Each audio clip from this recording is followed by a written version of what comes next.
Assalamualaikum warahmatullahi wabarakatuh. Selamat datang kembali di channel Hikmah Misteri. Dan tentunya masih bersama saya Mas Nara. Apa kabar kalian semua? Semoga selalu baik-baik saja, sehat badannya, dilimpahkan rezekinya, dan dihindarkan dari segala mara bahaya. Amin. Di kesempatan kali ini saya akan menceritakan sebuah cerita drama rumah tangga lagi nih, dengan judul Istri Ketiga. Cerita ini ditulis oleh Nadia Alwi. Bagi kalian yang ingin membacanya secara langsung, bisa klik link di kolom deskripsi yang sudah Mas Nara sediakan. Dan bagi kalian yang belum subscribe channel ini, silahkan bisa subscribe dulu dan aktifkan lonceng notifikasinya agar kalian tidak ketinggalan cerita dari channel Hikmah Misteri yang akan selalu meributkan hati kalian. Dan jangan lupa juga untuk share and like agar Mas Nara lebih semangat lagi untuk menghibur kalian. Oke, terima kasih Enzo. Just try keep up with me. Rahma tertunduk sedih. Di hadapannya Teguh juga tampak menahan gejolak di hatinya. Maafin ayah ya kak. Rahma tak sanggup menatap Teguh. Suasana Idul Fitri yang semestinya bahagia berubah menjadi mendung yang menyelimuti hati Rahma dan pria yang telah menyimpan rasa untuknya sejak mereka remaja. Gak apa-apa Rahma. Aku paham, memang kewajiban ayah menuntut aku melamar kamu. Setelah 10 tahun kita jalan bareng. Kamu tenang ya, aku gak akan mengingkari janjiku. Kalau sekarang aku belum mampu, aku akan segera memampukan diriku demi kamu. Teguh naik ke atas motornya. Rahma tersenyum pedih. Teguh berusaha tersenyum menenangkan. Walau sebenarnya Rahma tahu hati Teguh tak sedamai raut yang ia tampakkan di wajahnya. Aku pamit ya. Assalamualaikum. Waalaikumsalam. Lalu Teguh berlalu dari sana dengan hati yang mendung, diiringi rintik hujan yang tiba-tiba kembali turun. Seakan sengaja hadir demi mengiringinya menjauh dari hadapan perempuan yang telah lama mengisi setiap relung hatinya.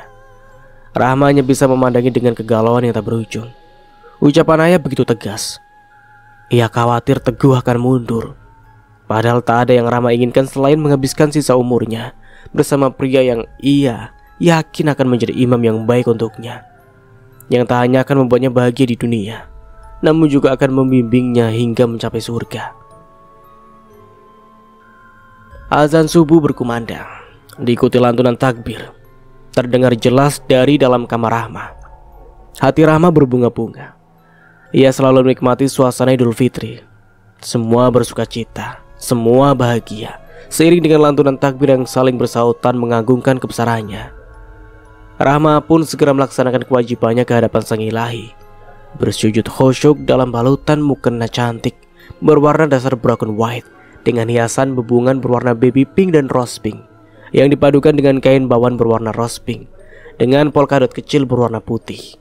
Persis mukena yang membuatnya segera jatuh cinta saat melihatnya di mall seminggu silam, ketika berbuka puasa bersama dengan Teguh dan teman-teman SMP mereka lainnya. Teguh mensejajari Rahma. Kamu suka? Enggak juga. Rahma menjawab dengan sedikit dusta, karena sebenarnya mukena seperti itu adalah mukena yang ia idamkan. Teguh hanya manggut-manggut. Lalu mereka berlalu, menyusul teman-teman SMP mereka yang sudah berpindah ke sisi lain mall. Namun semalam persis setelah berbuka, dan saat takbir mulai dilantunkan dari masjid yang hanya berjarak sekitar 300 meter dari rumah Rahma, Teguh mengantarkan mukena itu untuk Rahma. Pria itu bahkan belum pulang ke rumah, belum membatalkan puasanya, namun memilih hadir di hadapan Rahma untuk memberikan langsung hadiah untuk perempuan yang tak lama lagi akan menjadi kekasihnya. Apa ini? Tanya Rahma saat menerima paper bag baby pink yang tampak begitu manis. Teguh tersenyum melihat raut bahagia di wajah Rahma. Nanti aja kamu buka ya. Aku mau pulang dulu. Aku belum membatalkan puasa. Batalin di sini saja, pinta Rahma. Teguh menggeleng. Jangan, aku mau cepat-cepat pulang. Mau kasih hal yang sama juga untuk ibu. Teguh menoleh ke motornya. Tampak di sana tersangkut paper bag berwarna coklat. Aku pulang dulu ya. Assalamualaikum. Waalaikumsalam. Rahma tersenyum haru melepas Teguh yang melaju dengan sepeda motornya. Rahma buru-buru masuk ke kamar dan membuka hadiah dari pria yang sejak SMP sudah mengisi hatinya. Masya Allah, Rahma berseru bahagia demi melihat mukena yang ia idamkan, namun tak sanggup ia beli. karena harganya 2 kali lipat dari harga mukena yang biasa ia miliki. Ternyata Teguh begitu perhatian, pengertian bahwa Rahma hanya berdusta saat mengatakan tidak menyukai mukena itu. Teguh begitu ingin membahagiakannya, dan ini membuat Rahma semakin haru. Teguh membelikan hal yang sama untuk ibunya. Kata orang, kualitas seorang laki-laki jika kelak menjadi suami bisa dilihat dari bagaimana ia memperlakukan ibunya. Dan Rahma merasa telah memilih laki-laki yang tepat. Senyuman kembali merekah di bibir Rahma sembari melipat mukena yang baru saja ia gunakan untuk sholat subuh. Tak apalah, tak usah dicuci dulu. Takut tidak kering jika semalam ia cuci. Ia ingin membahagiakan Teguh. Ia akan menggunakan mukena tersebut untuk sholat id. Biasanya mereka sholat id di masjid yang sama, karena rumah Teguh hanya berjarak 1 kilometer dari rumah Rahma. Selepas melipat mukena, Rahma segera melangkah ke dapur. Ia harus menghangatkan sayur sambal godok yang ia buat bersama mamahnya kemarin, juga semur tahu kesukaan Teguh. Biasanya Teguh akan main ke rumah sekitar setelah sholat zuhur dan akan makan bersama dengan keluarga Rahma. Ini sudah berlangsung selama 4 tahun terakhir, sejak ayah Rahma secara eksplisit menyetujui hubungan mereka.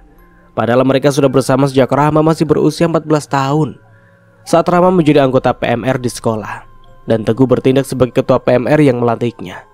Mereka bukan pacaran, karena Teguh tak pernah menembaknya. Tapi Teguh hanya pernah berkata, "Kamu jangan sama siapa-siapa ya. Kalau aku udah dewasa nanti, aku akan melamar kamu." Rahma tersipu, tak menjawab. Tapi komitmen itu secara otomatis telah terbangun di antara mereka. Semua berkata mereka serasi, sama-sama pintar, cerdas, aktivis PMR, dan soleh serta soleha. Rahma sudah mengenakan jilbab sejak mulai akil balik di kelas 6 SD.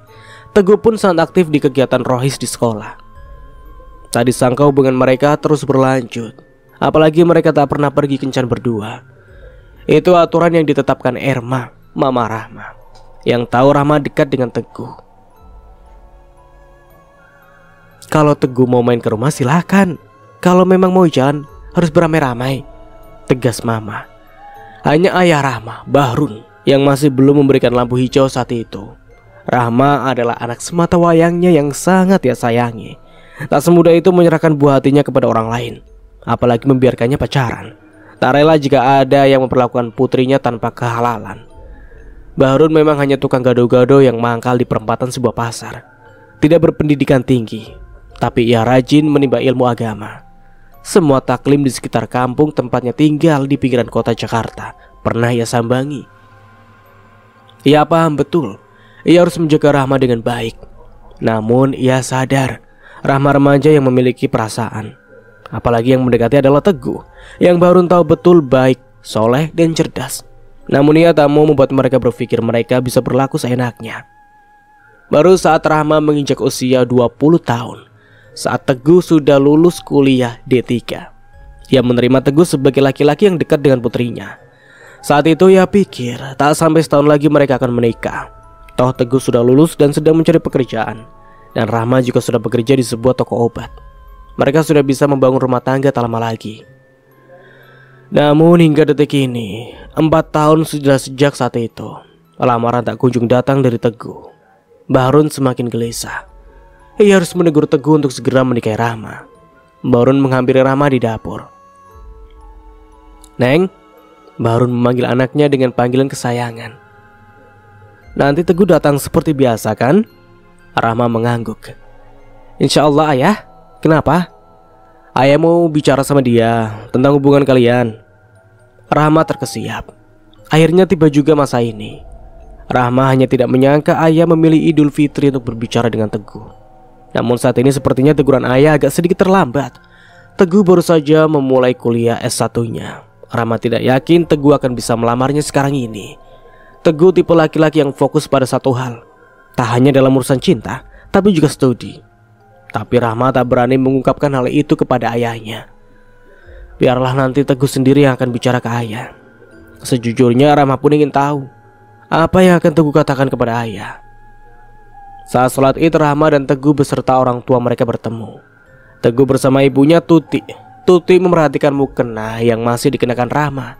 Sengaja ia tak lepas demi menyenangkan hati Teguh. Setelah saling mengucap maaf, Keluar juga unek-unek dari dalam hati Tuti. Wah, ternyata Teguh juga kasih muka dalam hal ini untuk kamu ya Rama. Selalu begitu. Tuti memang selalu menemukan celah untuk berkata tidak enak. Untuk apa dia sebut mahalnya, pikir Erma. Tapi Rama yang selalu santun di hadapan calon mertuanya Teguh tak mengubah tabiatnya. Alhamdulillah Bu, Kak Teguh memang baik, ujarnya sambil tersenyum.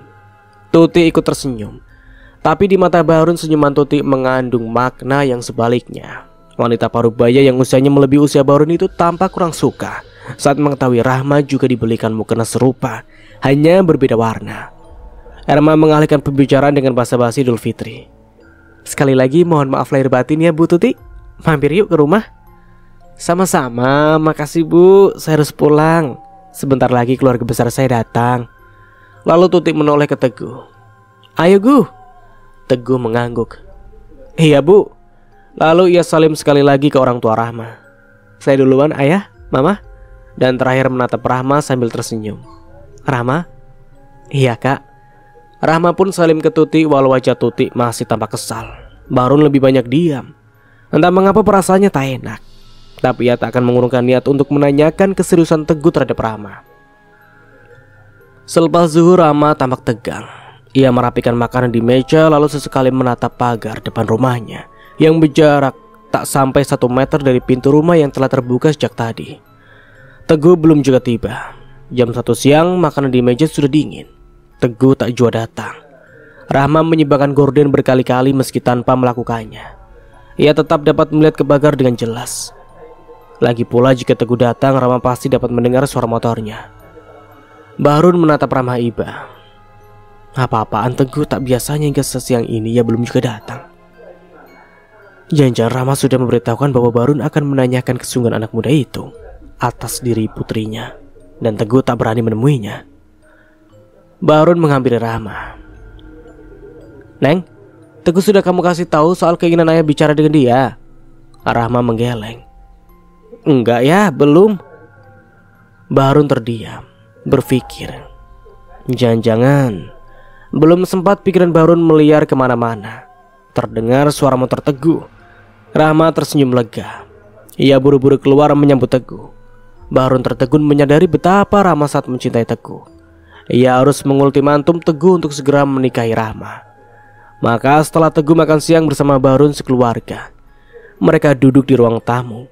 Awalnya masih basa-basi dan Teguh belum menyadari bahwa akan ada pembicaraan penting setelah perutnya terisi penuh oleh masakan calon istrinya. Walau begitu, degup jantung Rahma tak sekejap pun melambat.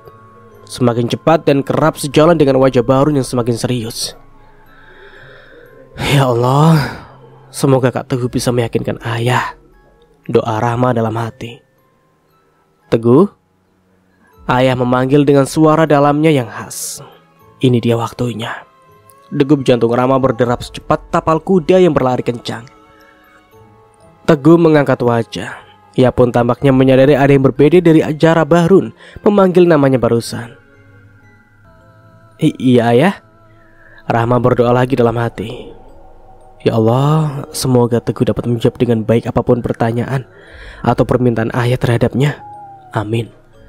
Persis saat Rahma selesai memanjatkan doa, gerimis tipis turun di antara sinar matahari yang masih tampak terik, seakan menggambarkan hati Rahma yang tak karuan.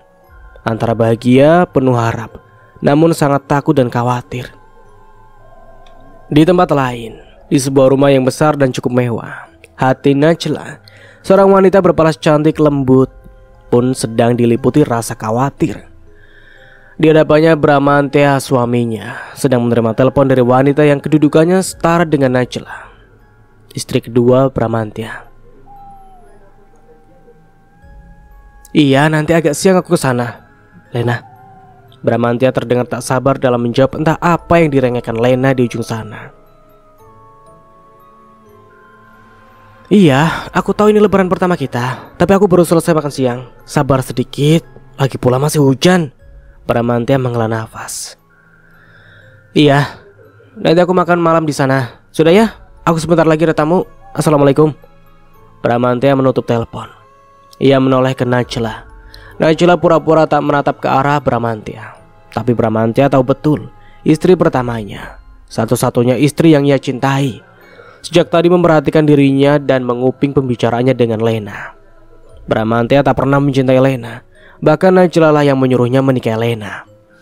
Hampir 2 tahun yang lalu, persis setelah 3 bulan lebih suami Lena meninggal dunia, rumah Lena mengalami kebakaran. Sebagai ketua RT, Bramantya tentu bantu mengurus ini itu. Tapi kian hari Lena kian manja kepada Bramantya. Apa-apa minta tolong Bramantya, sedikit-sedikit tanya Bramantya. Bramantya jengah. Najla, tolong kamu aja yang bantu handle Lena ya. Aku malas berurusan dengan dia. Najla tersenyum, menggenggam erat tangan suaminya. Mas, mungkin enggak kejadian ini memang skenario menuju apa?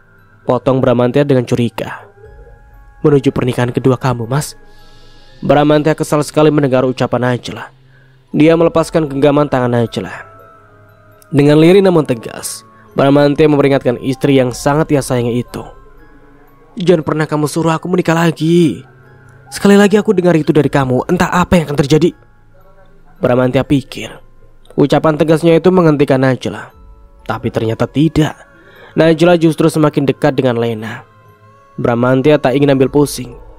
Terserahlah Najla mau berbuat apa, dia tak akan menikahi Lena. Namun suatu malam, Lena menelpon Najla sambil menangis-nangis. Najla menyalakan speaker mode sehingga Bramantya bisa turut mendengar. Kak, tolong kak, Fadil sakit demam tinggi. Aku gak tahu harus minta tolong siapa. Iya, kamu tenang ya. Mas Bram akan kesana sebentar lagi. Kalian bawa Fadil ke rumah sakit ya. Bramantya membelalak. Loh, kok aku sih? Shh. Najla meminta Bramantya diam dulu. Lalu dia bicara lagi di telepon. Kasih minum yang banyak supaya Fadil gak dehidrasi ya Len. Iya kak, makasih. Aku tunggu Mas Bram datang ya kak. Assalamualaikum. Waalaikumsalam. Bramantya langsung protes. Aku gak akan kesana. Mas, gimana kalau itu terjadi dengan anak kita? Terserah, kalau kamu mau kamu aja yang kesana. Najla tampak kesal. Ya udah, Mas jaga anak-anak. Aku akan menemani Lena ke rumah sakit. Bramantya melihat jam di dinding. Tapi ini sudah jam 10 malam, bahaya kamu nyetir sendiri. Ya habis gimana, Mas gak mau, jadi ya udah aku aja. Bramantya kesal banget. Ya udah aku aja, kamu jaga anak-anak. Makasih Mas, Lena itu sudah seperti sahabatku, seperti adik aku sendiri. Aku tenang kalau Mas mau nolong dia. Bramantya tak berkata apa-apa, langsung keluar dari kamar. Dan dari balkon, Najla melihat Bramantya menuju ke rumah Lena. Najla tersenyum pahit. Maaf Mas, ini demi kamu dan anak-anak juga. Dan malam itu awal segalanya. Pergunjingan tetangga tentang kedekatan Bramantya sang pengusaha apotek yang sukses di daerah sekitar tempat tinggalnya dengan Lena. Janda yang baru saja ditinggal mati suaminya membuat Bramantya jengah dan ingin mengakhiri semua. Kalau perlu kita pindah dari sini, omel Bramantya suatu siang setelah ia menerima pesan dari ketua RW bahwa warga merasa resah dengan kedekatan Bramantya dan Lena. Jangan Mas, aku senang tinggal di sini. Aku cocok dengan warga dan wilayahnya. Aku gak mau pindah. Bramantya memandang Najla dalam. Kenapa sih kamu Najla? Kamu sengaja mendekatkan aku sama Lena. Aku muak. Kamu cinta sama aku, sayang sama aku, sayang sama anak-anak? Tanya Najla dengan lirih. Itu lagi. Trauma kamu itu yang akan membunuh kamu Najla. Bramantya tak sanggup menahan emosinya lagi. Sebesar apapun cintaku sama kamu Najla, aku gak akan menuruti apa yang kamu minta. Aku hanya ingin punya satu istri hingga akhir hayat aku. Titik. Najla terkesiap. Bramantya tak pernah membentaknya sekeras tadi. Najla menangis terseduh. Bagaimana kalau aku yang lebih dulu pergi? Bagaimana dengan anak-anak? Aku kenal Lena dengan baik. Dia mengurus Fadil dengan sangat baik. Aku yakin dia akan mengurus anak-anak kita dengan baik juga. Kalau aku sampai harus pergi lebih dulu, aku sudah gak punya orang tua. Kamu juga. Kakak-kakak kamu juga gak bisa dititipkan anak. Najla menghapus air matanya saat melihat Bramantya menatapnya dengan lebih tenang, tidak semarah tadi. kalau aku sudah nggak ada. Aku nggak tahu kamu akan menikah lagi dengan siapa, Mas. Baikkah, jahatkah? Aku nggak akan tenang di sana. Bramantya terdiam, tak tahu lagi harus berkata apa. Desakan demi desakan terus dihantamkan Najla kepada dirinya. Hingga pada suatu pagi diantar Najla, ia meminang Lena. Dilanjutkan dengan pernikahan sederhana keesokan harinya. Ia pikir selesai sampai di situ. Ternyata Lena mengharapkan pesta. Najla mendukung dengan alasan agar tak terjadi fitnah. Pesta pun dilaksanakan seminggu kemudian, dan ia benci pesta itu. Di atas pelaminan di sebuah gedung mewah pilihan Lena, ia memandangi Najla dan kedua anaknya di bawah sana. Ia tak bahagia. Oke, kita pindah ke sudut pandang lagi. Ketegangan masih menguasai Rahma dan Teguh.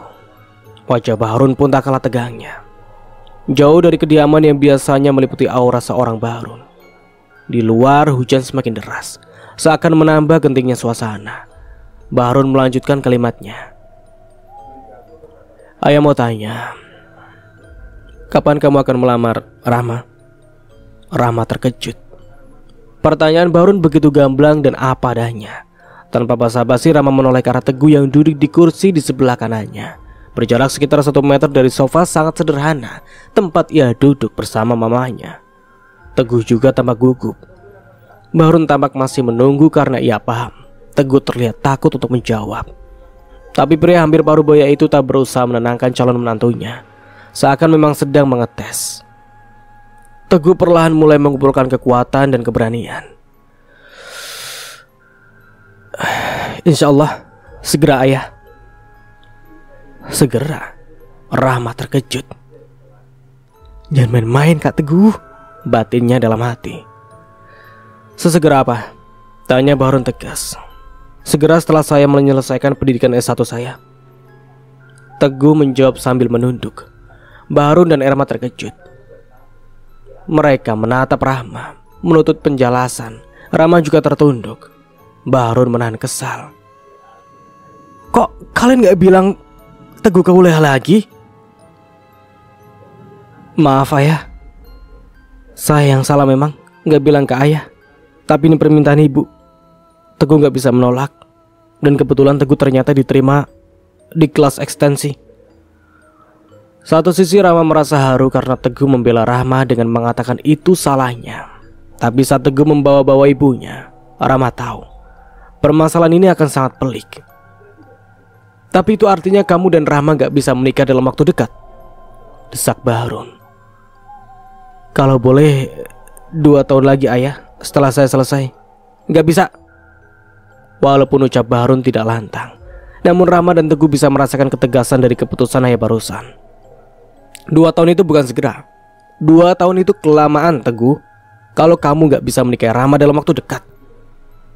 Bahrun melirik ke arah Rahma, lalu kembali menatap Teguh. Kalian berdua pikir ulang tentang hubungan kalian. Di luar terhenti tiada sisa. Seakan terkejut dengan ucapan Bahrun yang terasa mengujam di jantung Rahma. Dadanya sesak. Emosi menjalar ke matanya yang segera terasa basah. Ia menoleh ke arah Teguh. Pria itu juga terdiam sangat terkejut. Lalu Teguh mengangguk. Baik ayah, nanti coba saya bicarakan hal ini dengan ibu. Karena memang yang saya inginkan menyelesaikan kuliah dulu itu ibu. Ya sudah, bicarakan lagi dengan ibu dulu aja, Teguh. Mudah-mudahan ibu mengerti ya. Kali ini Erma ikut bicara dengan lembut, semacam kode agar Bahrun menghentikan pembahasan ini. Ayo, dicicip dulu. Ini kue buatan Rahma loh. Erma menyodorkan kue bolu yang lembut dan tampak lezat ke Teguh.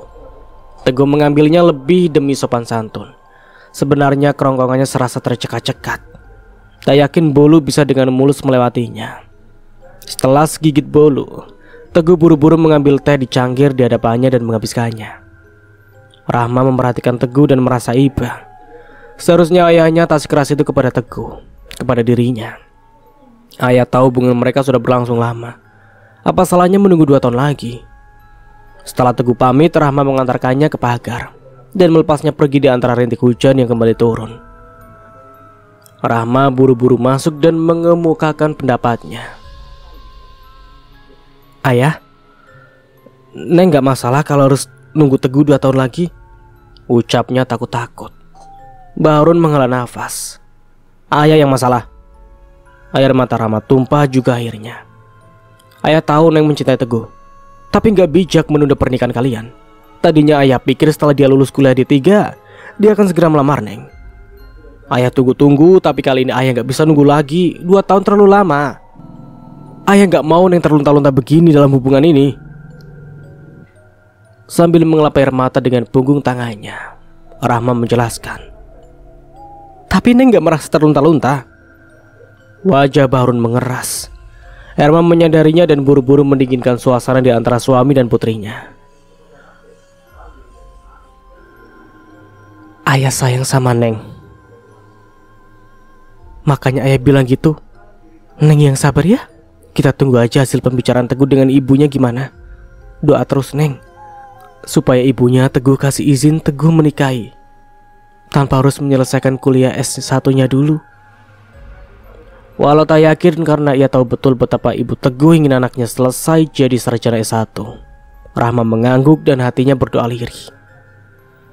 Di jalan di bawah rintik hujan yang gerimis, Teguh mengingat lagi ucapan ayah Rahma tadi.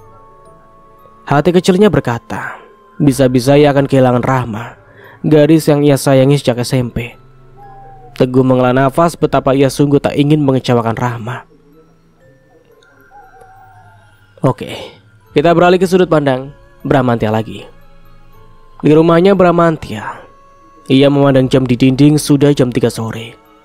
Najla yang sedang menyuapkan cemilan ke anak-anak mereka menoleh ke arahnya. "Mas, semua tamu sudah pulang. Lena dan Fadil pasti sudah gak sabar mau ketemu kamu." Bramantya menghela nafas. Terbuat dari apa hati perempuan ini sebenarnya? Menyuruh suami mendatangi madunya yang penuntut. "Aku berangkat," ucap Bramantya dengan lirih. Najla mengangguk tersenyum tipis. Bramantya melangkah ke pintu, tapi kemudian ia berbalik dan menghampiri Najla, mengecup keningnya. Mereka bertatapan dalam diam. Najla mengecup punggung tangan Bramantya. "Maaf tadi aku sampai lupa salim, Mas." "Gak apa-apa. Aku berangkat ya. Assalamualaikum." "Waalaikumsalam." "Ayah!" panggil putri bungsu Bramantya dan Najla, Ica. "Ayah pulangnya nanti malam setelah dari rumah Mama Lena. Ica mau main kemah-kemahan sama ayah." Bramantya dan Najla saling pandang. Mereka sadar Lena tak akan mengizinkan Bramantya pulang malam nanti, karena sejak malam takbir kemarin Bramantya tidak ke sana. Suasana tegang di antara mereka akhirnya pun terjadi. Namun Bramantya berusaha tersenyum ke arah putri kesayangannya. "Insya Allah," janjinya lirih, lalu melangkah keluar rumah dengan sangat gontai dan tak semangat. Dalam hati, Najla berbisik tak kalah lirihnya. "Maafin aku, Mas." Rasa bersalah menghantuinya selama hampir 2 tahun pernikahan Bramantya dan Lena. Ia tahu Bramantya tak bahagia, dan itu salahnya. Ia telah mengecewakan pria yang teramat ia sayangi. Sudah seminggu semenjak pertanyaan Burhan kepada Teguh, dan baik Rahma maupun Teguh sama-sama tak berani membahas hal tersebut. Padahal Rahma ingin menanyakan apa hasil pembicaraan Teguh dengan ibunya. Teguh juga ingin tahu apakah Burhan menanyakan lagi kepada Rahma tentang dirinya. Tapi mereka sama-sama tak berani memastikan, takut akan jawaban yang mengecewakan. Sehingga saat saling menelpon atau mengirim pesan, yang mereka bicarakan hanyalah tentang hal sehari-hari dan tentang pekerjaan baru Rahma.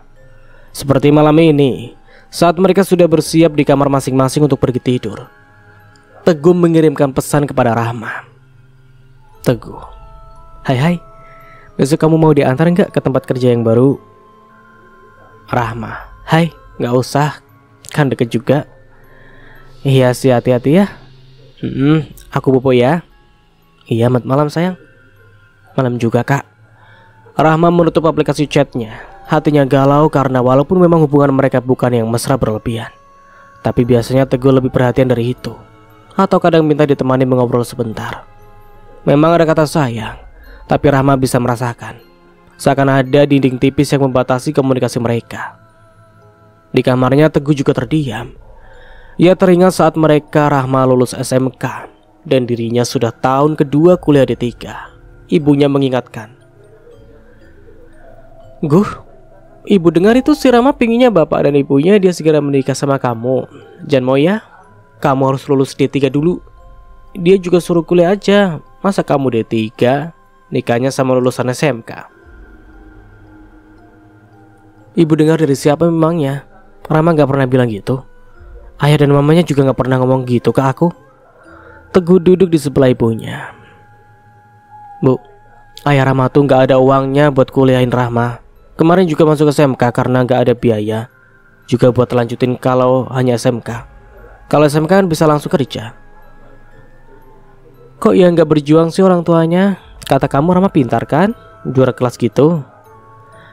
"Iya bu, ayahnya sih minta Rahma kuliah. Akan dicarikan biayanya. Tapi Rahma yang gak mau," membela Teguh. "Pasti malas dia tuh." Teguh tertunduk. Sejak dulu ibunya tak pernah menyukai Rahma. Entah kenapa. Mungkin ibu takut Teguh tidak konsen sekolah dan kuliah karena keberadaan Rahma. Tapi Rahma tidak mau bukan karena malas. Ia hanya tak mau memberatkan orang tuanya. Ayahnya hanyalah tukang gado-gado. Kalau memang harus membayar uang kuliah Rahma, ayahnya harus berjualan hingga sore. Seperti saat Rahma di kelas 12 silam. Ya, demi membayar semua biaya praktek, perpisahan, hingga tetek bengek lainnya. Ayah Rahma baru pulang sore hari. Padahal sebelum dini hari ia harus sudah bangun untuk mempersiapkan semua bahan gado-gadonya.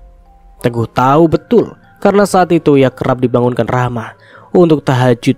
Dan ia mendengar kesibukan di rumah Rahma yang mungil itu. Yang kejadian apapun di dapur bisa terdengar hingga ruang tamu. Teguh juga sebenarnya tak ingin kuliah D3 dan merepotkan ibunya dengan biayanya. Apalagi ibunya adalah orang tua tunggal. Tapi ibunya memaksa. "Ibu orang bodoh, nggak kuliah. Anak ibu harus lebih baik." Begitu selalu yang dikatakan ibu kepada Teguh. Termasuk ketika ibunya bersikuku Teguh harus kuliah S1. "Teguh nggak ada uang buat biayanya bu," jelas Teguh saat itu. "Masa?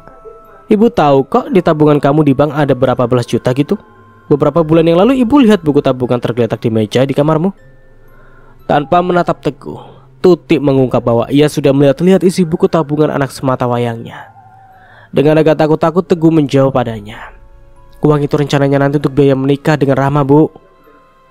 Tuti mendelik saat mendengar pengakuan Teguh. "Usia kamu tuh berapa Guh? Kok sudah mikirin nikah?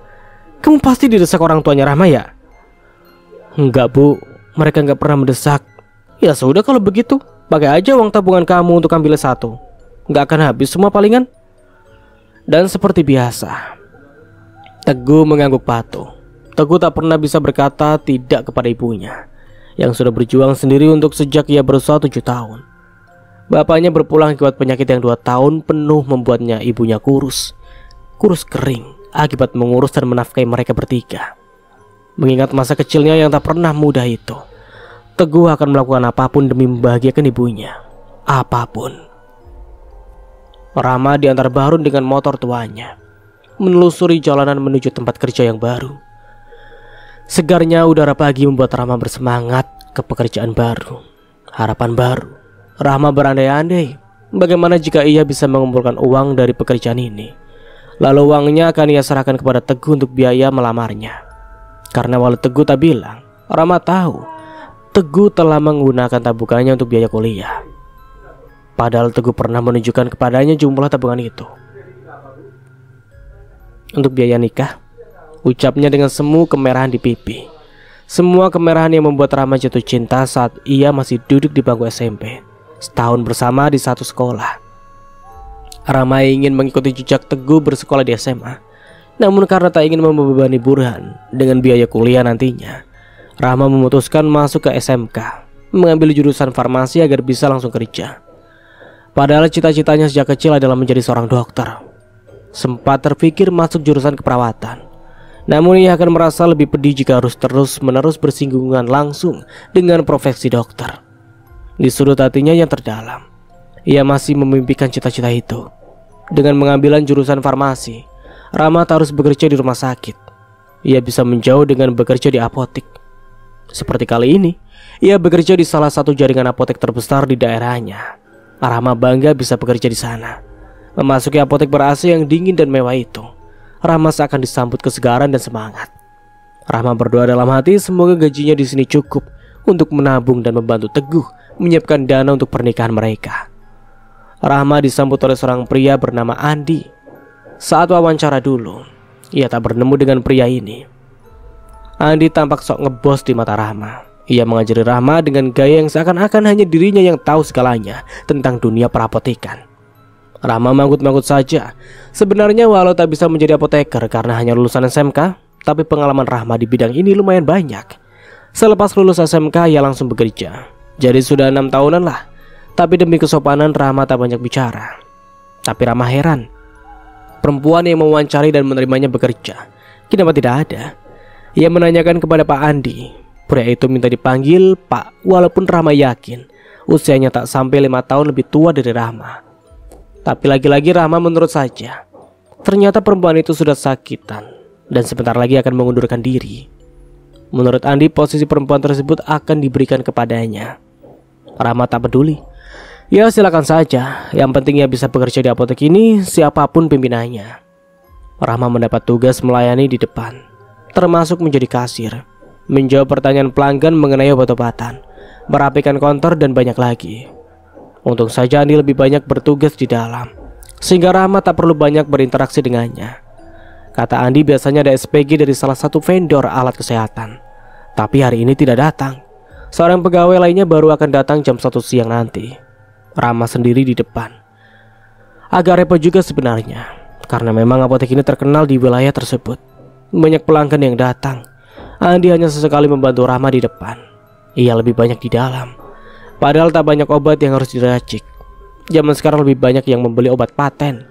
Tapi lagi-lagi Rahmat tak mau memprotes. Biarlah dia sibuk, asal tidak diceramai kepongahan pria itu.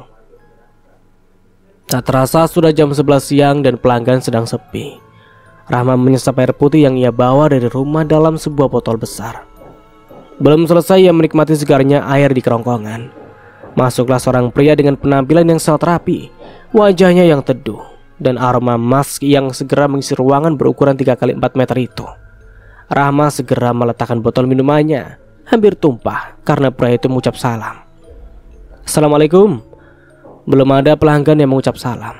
Rahmat berusaha tersenyum. Waalaikumsalam. Ada yang bisa saya bantu, Pak? Pria itu tak langsung menjawab. Ia mengernyit sedikit, seakan mengingat-ingat sesuatu, tapi kemudian segera tersenyum. Saya ingin tanya beberapa hal tentang obat-obatan, boleh? Boleh, Pak, jawab Rahmat dengan sigap. Walaupun saya belum tentu beli nantinya. Rahmat terdiam sejenak mendengar pertanyaan lanjutan pria itu, tapi ia segera tersenyum. Tak apa-apa, asal kami bisa membantu Bapak, itu sudah cukup. Beli atau tidak obatnya, dikonsumsi atau tidak, kesembuhan kan datangnya dari Allah. Pria itu tersenyum lebar dan mengangguk-ngangguk mendengar jawaban Rahmat. Sementara Rahmat sesungguhnya dalam hati merasa terheran-heran. Ia merasa pria ini bukan pelanggan biasa. Siapa dia? Rahmat masih menunggu pria itu bertanya, tapi ia hanya manggut-manggut dan melihat-lihat. Kalau ditanya lagi apa kebutuhannya, takutnya terlalu memaksa. Rahmat memilih keluar dari belakang konter, mendampingi pria itu melihat-lihat ke berbagai rak yang berjejer rapi di tengah apotek, sehingga jika ia bertanya Rahmat bisa segera menjelaskan. Namun pria itu tak kunjung berkata-kata lagi, pun saat ia menyadari Rahmat mengikutinya. Lalu pria itu mengambil sebatang coklat yang tersedia di rak paling ujung konter. Saya beli ini aja deh. Kemudian ia menyodorkannya ke Rahmat. Baik, Pak. Rahmat menerima coklat itu, lalu kembali ke belakang konter ke meja kasir. Kamu gak tanya saya punya diabetes apa enggak? Kau makan coklat, kan manis? Kali ini pertanyaan pria itu serasa seperti seorang guru yang sedang mengetes muridnya. Rahmat tersenyum. Kalau saya lihat dari postur Bapak, sepertinya tidak ada mengarah ke diabetes. Rahmat memandangi tubuh tegap dan atletis pria itu. Lagi pula bisa saja Bapak belikan ini untuk anak Bapak. Pria itu mengernyit. Kok tahu saya sudah punya anak? Rahma menunjuk ke gantungan kunci mobil pria itu. Sepertinya kalau bapak sendiri yang memilih, tak mungkin bapak membeli gantungan kunci unicorn pink seperti itu. Pria itu tergelak. Kamu cerdas juga untuk ukuran lulusan SMK. Rahma mengernyit.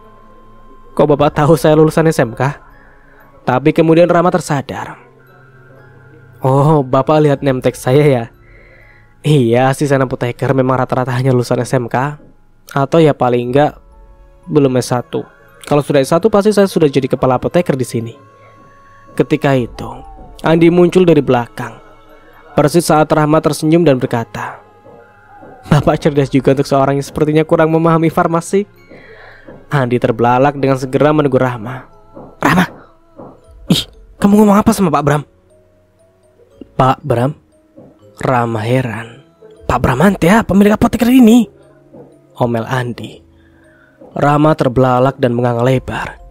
Ini pemiliknya. Rahma merasa bodoh. Ia pernah melihat foto Pak Bramantia di koran lokal, tapi tidak mengenali bahwa sosok dengan senyum bijak di hadapannya adalah lelaki yang telah mendatangani kontrak kerjanya. Ya ampun, maaf Pak, maaf saya nggak tahu kalau Bapak. Bramantia tersenyum. Nggak apa-apa, nggak apa-apa kok Rahma. Saya memang kadang ngetes pegawai baru dengan cara tadi. Saya sengaja pura-pura jadi pelanggan untuk melihat kinerjanya dalam melayani. Sabar enggak, cerdas enggak. Kamu lolos kurasi saya? Rahma tersenyum lega. Sementara saat Rahma menoleh ke Andi, lelaki yang sok ngebos padahal hanya sesama pegawai dengan Rahma itu tersenyum tidak ikhlas. Bramantia menyerahkan uang untuk membayar coklatnya. Oh, Bapak tetap harus bayar ya? Saya pikir ada akun khusus, tanya Rahma sambil menerima uang 100 ribuan. Tetap bayar dong. Tanya saja si Andi. Semua keluarga saya juga kalau belanja di sini harus bayar. Kalau sampai ada yang utang, saya harus dilaporkan supaya langsung saya bayar. Business is business. Bramantia tersenyum. Rahma mengangguk-angguk. Semakin salut kepada Bramantia. Ia tak menyangka Bramantia yang terkenal di daerahnya itu, karena bisnis apoteknya yang semakin maju, ternyata sebegitu santai, ramah, dan rendah hati. Ya sudah, saya mau ke cabang lain dulu. Bramantia menoleh ke Andi. Oh ya, Bu Yana baru akan masuk minggu depan ya. Kamu handle dulu semua urusan di sini ya. Bu Yana nggak jadi resign Pak? Tanya Andi dengan nada yang sepertinya mengandung kekecewaan. Enggak lah, dia butuh uang untuk berobat. Dia akan kembali bekerja. Rahma menyodorkan kembalian dan struk belanja ke Bramantia. Kembaliannya Pak? Makasih. Bramantia hanya mengambil pecahan kecil. Yang pecahan besar 50 ribuan diserahkan kepada Rahma. Itu untuk kamu dan Andi makan siang. Cukup nggak? Insya Allah cukup Pak. Bisa buat beli nasi padang pakai rendang. Alhamdulillah. Rahma menerima uang itu. Terima kasih Pak. Alhamdulillah, sama-sama ya. Ya sudah, saya pamit. Rahma, selamat datang. Bekerjalah dengan semangat ya. Andi, terima kasih. Kamu sudah mau handle apotek ini selama Bu Yana sakit. Terima kasih Pak, ujar Rahma. Sementara Andi menjawab dengan sopan. Sama-sama Pak. Terima kasih juga sudah kasih kepercayaan buat saya.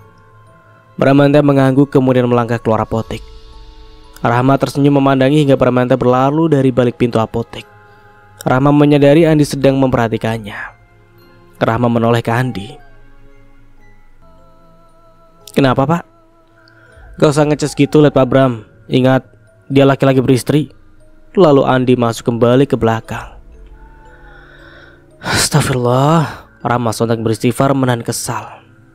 Ngeces, itu laki-laki kok bisa nyirip begitu ya? Rahma memandang kagum kepada atasannya yang sukses itu kok ngeces. Bramantia adalah panutan di dunia farmasi. Rahma mengetahui sepak terjangnya dari gurunya dahulu. Saat Bramantia mulai membangun bisnis ini, gurunya pernah bercerita bahwa di kampus dulu, Bramantia adalah adik kelasnya yang cerdas. Bramantia gigih. Ia sedang membangun impiannya dalam bisnis farmasi. Walau tak punya modal harta, hanya modal semangat. Sementara gurunya memilih menjadi pendidik. Dan sekarang pria yang dulu diceritakan oleh gurunya itu sudah sangat sukses dengan cabang apotek yang cukup banyak. Dan bahkan kini menjadi atasannya. Wajah Rahma merasa kagum. Rahma semakin merasa harus berhati-hati dengan Andi. Ia tak boleh terlalu dekat, tapi juga tak boleh jauh, karena ia harus tahu gerak-gerik pria itu. Jangan sampai merugikan Rahma sendiri. Tanpa Rahma ketahui, di ruangan peracikan, Andi menelpon seseorang. Halo, Lena? Gila, Len. Pegawai baru di cabang gue kayaknya naksir tuh sama laki lo. Hati-hati aja. Bisa-bisa dia jadi istri ketiga, Bram. Lena sedang berdandan. Ia ingin tampil secantik mungkin. Malam ini adalah gilirannya. Bramantya sudah berjanji akan mengajaknya makan malam. Lena penasaran kemana Bramantya akan mengajaknya. Ia sudah memberi kode bahwa ia ingin suasana malam yang romantis. Semoga Bramantya memilihkan tempat yang tepat. Ia juga sekalian ingin mengetes jauh mana Bramantya sudah terpikat oleh pesona seorang Lena. Fadil, putra semata wayangnya yang masih balita, menghampirinya.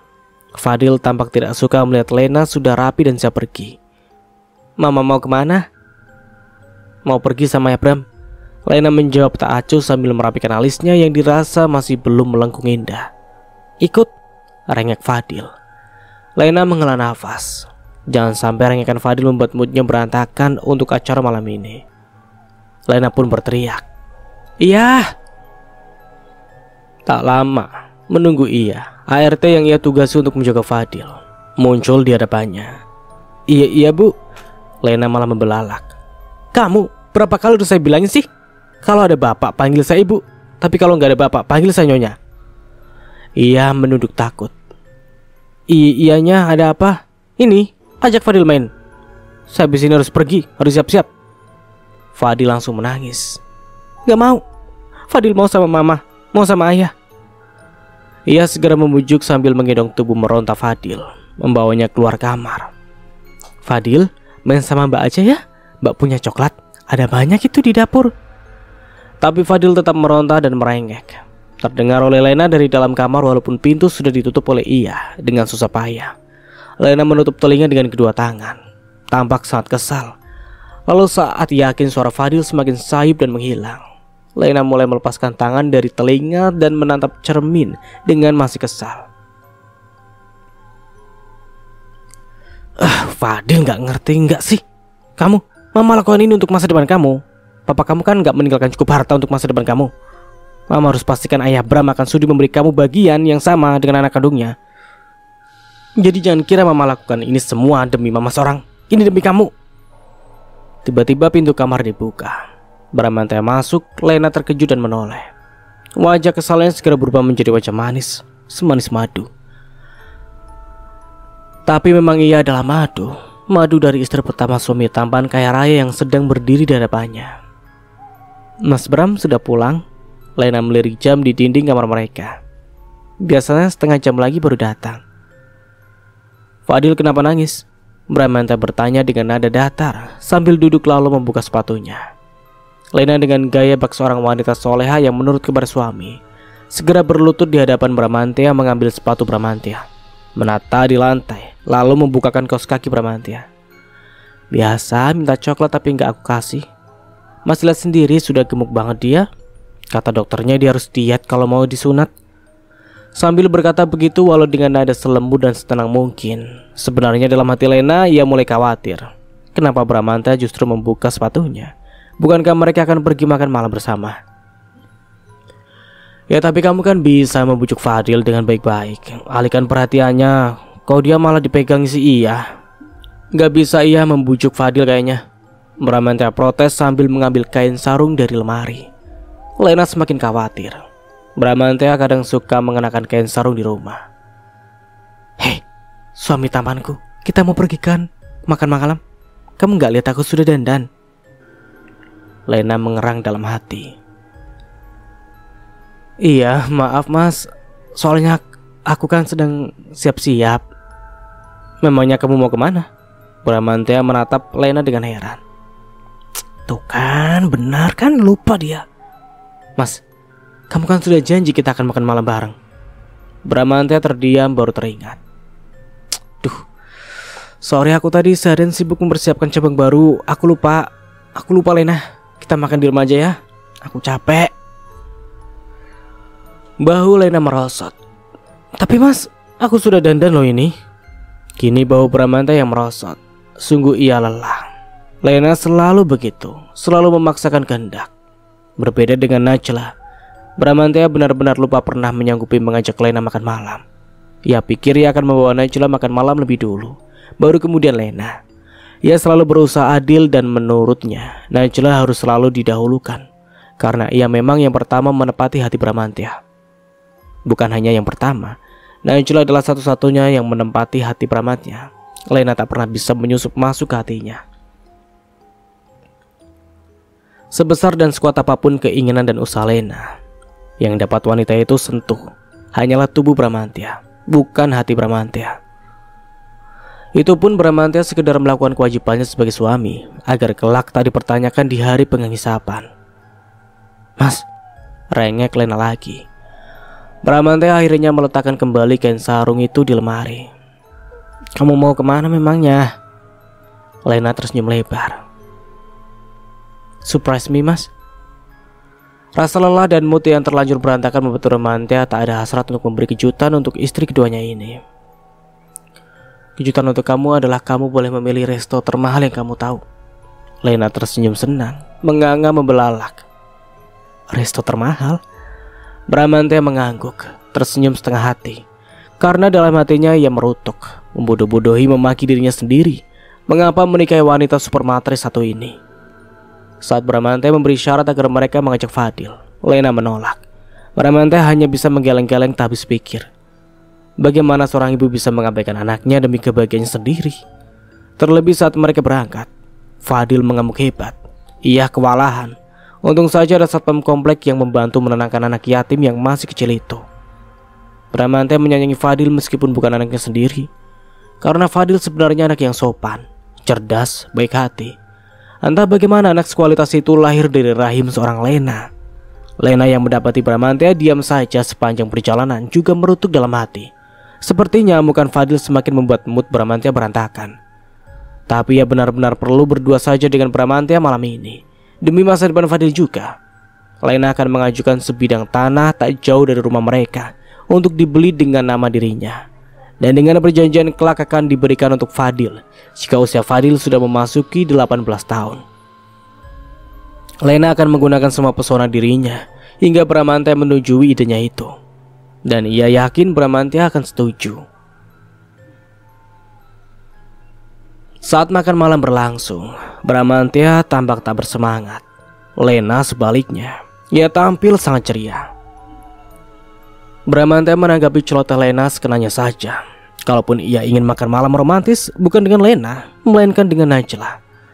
Andai Fadil tidak terlanjur kelengket dengannya, mungkin Bramantya sudah mengajukan perpisahan beberapa waktu silam. Fadil, balita yang dulu Najla pikir diurus dengan baik oleh Lena, padahal ternyata sebaliknya, sangat menyayangi Bramantya. Ia benar-benar membutuhkan figur ayah. Bramantya tak sampai hati jika harus meninggalkan Fadil, karena Bramantya tahu betul Lena tidak terlalu memedulikan anak kandungnya itu. Lena tidak mengurus Fadil seperti Najla mengurus kedua anaknya, Nabil dan Ica. Dan absurdnya, alasan Najla menyuruh Bramantya menikah lagi dengan Lena adalah agar nanti jika Nela diambil lebih dulu oleh sang pemilik kehidupan, Lena akan mengurus Nabil dan Ica. Bramantya menunggu kesal. Yang ada Lena hanya akan menjadi ibu tiri yang kejam seperti dalam drama. Mas, panggil Lena dengan lembut. Bramantya teralih pikirannya. Ya? Ada yang ingin aku bicarakan tentang Fadil. Lena tahu betul Fadil adalah kelemahan Bramantya. Selama ini apapun permintaan Fadil, Bramantya akan menuruti. Berbagai jenis gadget dan mainan Fadil punya. Tentu Bramantya selalu memastikan Nabil dan Ica juga memiliki hal yang sama. Adil itu penting baginya. Karenanya saat Lena mengajukan ide tentang tanah itu, Bramantya terkejut bukan main. Bukan lagi gadget dan mainan, tapi sebidang tanah.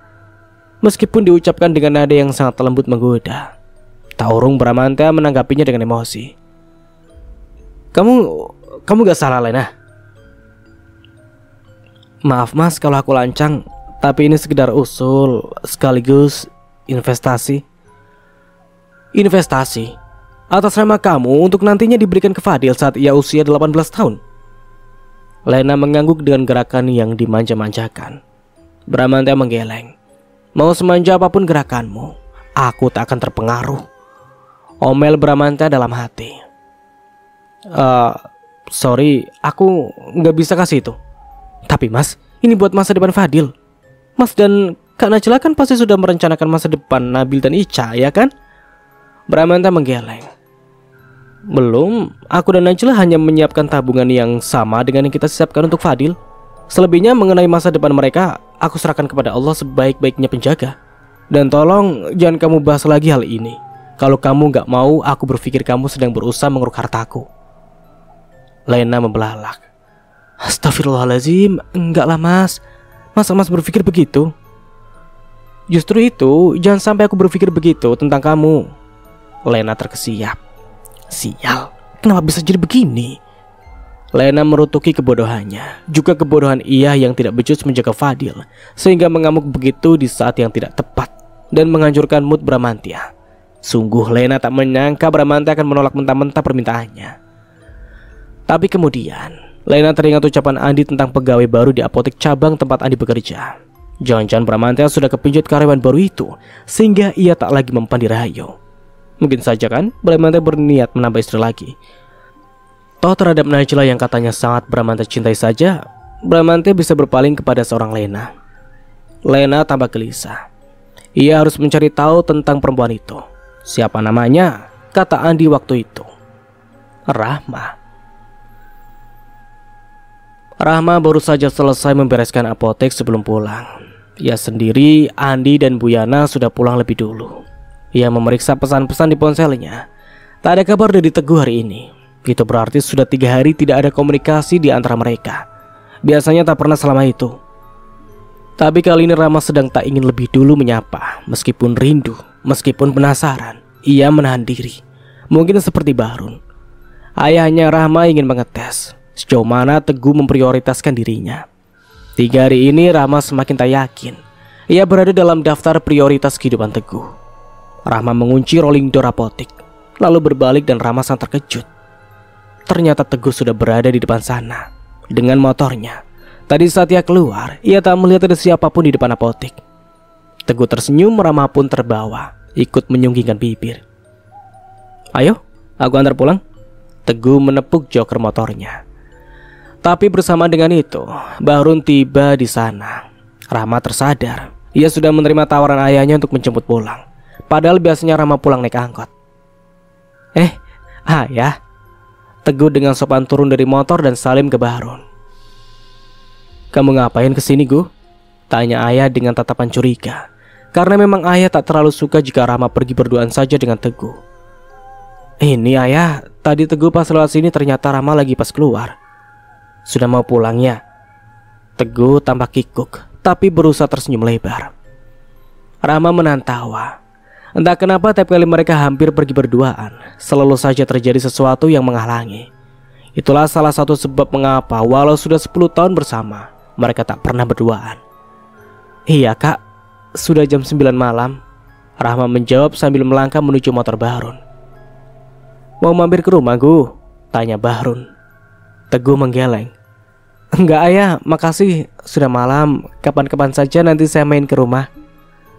Ya sudah, saya bawa Rahma pulang dulu. Kamu hati-hati. Baik ayah, assalamualaikum. Waalaikumsalam. Bahrun dan Rahma menjawab bersamaan. Setelah yakin Rahma sudah duduk manis di jok belakang, Bahrun melanjutkan motornya. Teguh menatap mereka menjauh dari pandangannya. Padahal ia berharap ia bisa mengantar Rahma pulang, dan paling tidak selama perjalanan mereka bisa berbincang. Ia perlu membahas sesuatu dengan Rahma, karena ia merasa hubungan mereka semakin renggang dan renggang saja. Teguh tak ingin pisah dari Rahma, tapi ia tak bisa membohongi hati kecilnya. Entah mengapa ia merasa bisa-bisa ia akan segera kehilangan Rahma, perempuan yang sangat ia sayangi. Teguh menghela nafas, lalu memutar balikan motornya ke arah rumahnya, lalu menuju dan melaju pergi membelah kegelapan malam dengan lampu motornya. Jam sudah menunjukkan pukul 11 malam. Teguh baru saja selesai mengerjakan tugas kuliahnya. Lelah, tapi ia ingin cepat menyelesaikan S1-nya. Ia ingin cepat mempersembahkan gelar itu kepada ibunya, dan ia pun ingin segera memenuhi janjinya untuk menikahi dengan Rahma. Teguh mematikan dan menutup laptopnya. Ia meraih ponsel yang tergeletak di sebuah laptop, lalu merebahkan diri di tempat tidur. Dan sampai di sini dulu ceritanya. Nantikan kelanjutan ceritanya di part berikutnya. Dan dari saya tentunya mohon maaf bila ada salah kata atau dalam penyampaian cerita. Akhir kata, wassalamualaikum warahmatullahi wabarakatuh. Sampai jumpa di video berikutnya, and bye bye.